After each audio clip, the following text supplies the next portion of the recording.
जी यहाँ पे हम तैयारी कर रहे हैं दम पुख्त बनाने की। हम गोश्त काट रहे हैं बड़े बड़े हिस्सों में, जैसे कि आप देख सकते हो। और ये है जी लैम गोश्त है ये।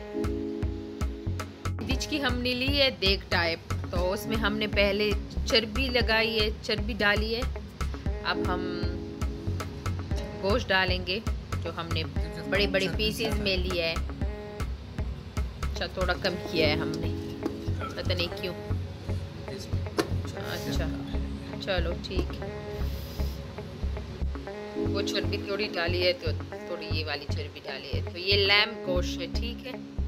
शीप, मटन, कोई सा भी आप ले सकते हो, बट शीप में बहुत अच्छा बनता है। पोटैटो को भी हम काट रहे हैं इजी तरीका।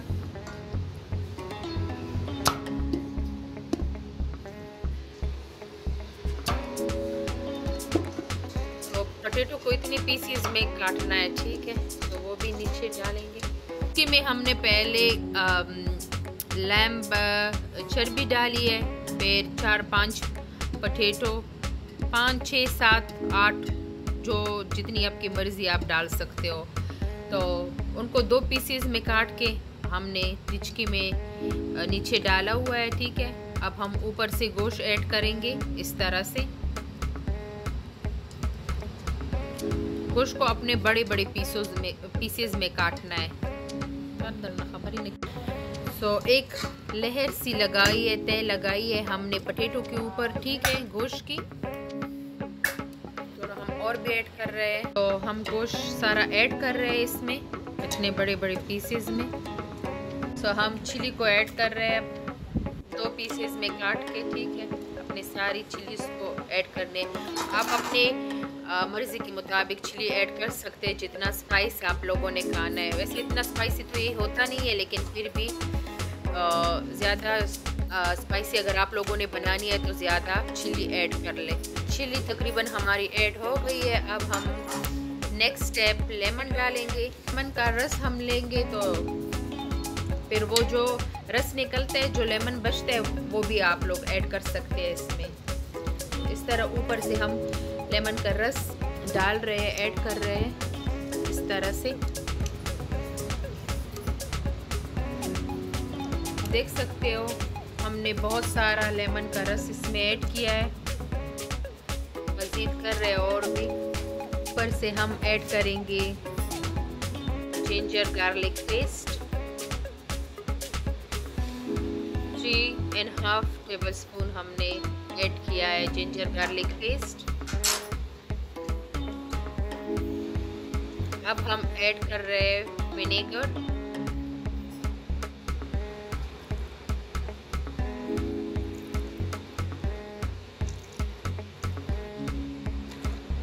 अब हम ऐड कर रहे हैं नमक।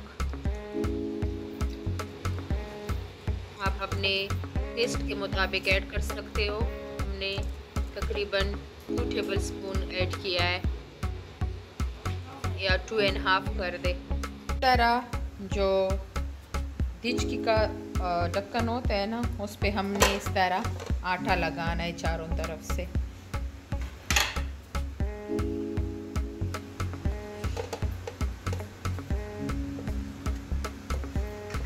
तो इस तरह चारों तरफ से सारे ढक्कन के ऊपर हम आटा लगा लेंगे। कि हमने सारे ढक्कन के ऊपर आटा लगा लिया है।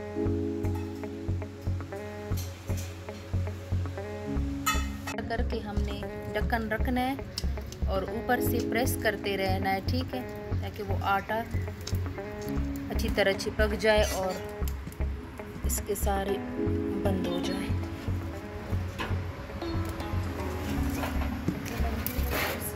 हमने लगा लिया है। अब इस डिश को हम कोयले के ऊपर रखेंगे, बस पकाने के लिए छोड़ रहे हैं ताकि ये दम पे अच्छी तरह पक जाए।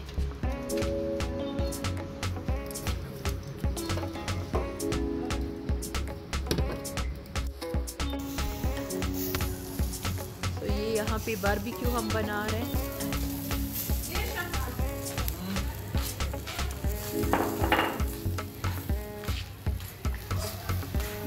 सो अभी हम दम पोह का ढक्कन हटा रहे हैं।